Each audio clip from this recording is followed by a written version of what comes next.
சரி ஸ்ரீஹரி ரொம்ப அழகா இருக்காரு அவரு.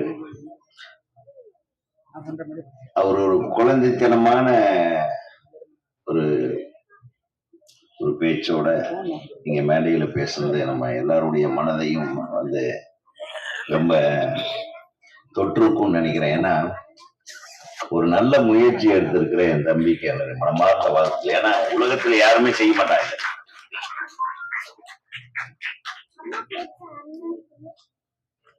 அவன் இந்த படத்துல நடிக்க ஆரம்பிச்சு நல்லா பேச கத்துக்கிட்டான்னு நினைக்கிறேன். அடுத்த படத்துல இதை விட நல்லா பேசுவான்.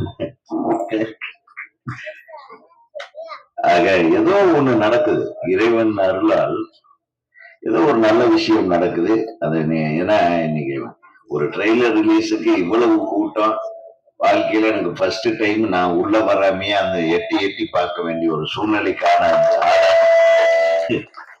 ரொம்ப சந்தோஷம். எல்லாரும் என்ன எந்திரிச்சு அதில் வேணா என் தம்பி படம் தான் நான் இங்கிருந்து சந்திரில இருந்து பார்த்துக்கினேன். அப்படியே ஒரு ஹாஃப் ஸ்கிரீன்ல தான் பார்த்து முடிஞ்சது. அந்த ஆஃப் ஸ்கிரீனுக்கு இந்த ஹவுஸ்ஃபுல் தியேட்டர் வந்து டபுள் ஹவுஸ்ஃபுல் 350 பேர் வந்திருப்பாங்கன்னு நினைக்கிறேன். இதே உனக்கு மிகப்பெரிய வெற்றி. என உன்னை நேசிக்கிறவர்கள் நிறைய பேர் இருக்கிறாங்க.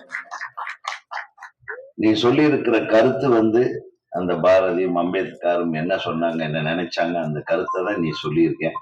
இது தொன்று தொட்டு சொல்லிட்டு இருக்கிறாங்க, எல்லாத்துக்கும் தெரிஞ்ச விஷயம்.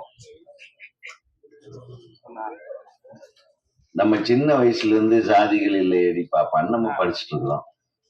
எக்ஸாம்பிள் எழுதிடுவோம், அந்த கவிதைக்கு மார்க் வாங்கிடுவோம். பாரதியார் இதுக்காக தான் எழுதிக்கிறாருன்னு நினைச்சிருக்காங்க. மற்ற அதை மீறி யாருமே திங்க் பண்ணல.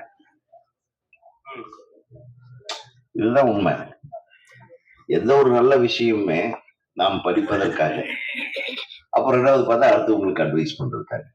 மீறி அதை கடைபிடிக்கவோ அதை நம் வாழ்க்கையில எடுத்து அதை செயல்படுத்தவோ அதுக்கெல்லாம் நமக்கு நேரம் இல்லை. ஏன்னா அடுத்த கட்டம் நமக்கு போராட்டம் நம்ம தொடர்த்திட்டு இருக்கு, நம்ம போராட்டத்தை தொடர்த்திட்டு இருப்போம்.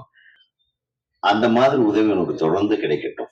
நீ வந்து வெற்றிகரமான ஒரு எல்லையை தொட வேண்டும். இந்த படம் யாருக்காக ஓடுதோ இல்லையோ, என்னுடைய அன்பு தம்பி ஏஎல் ராஜாவுக்காக நிச்சயமாக இது ஓடும். அதை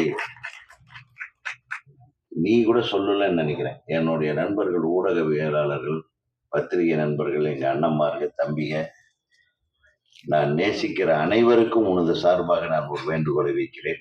இந்த படம் சூரியனும் சூரியகாந்தியும் என்கிற அருமையான டைட்டில். இது அழகான டைட்டில்.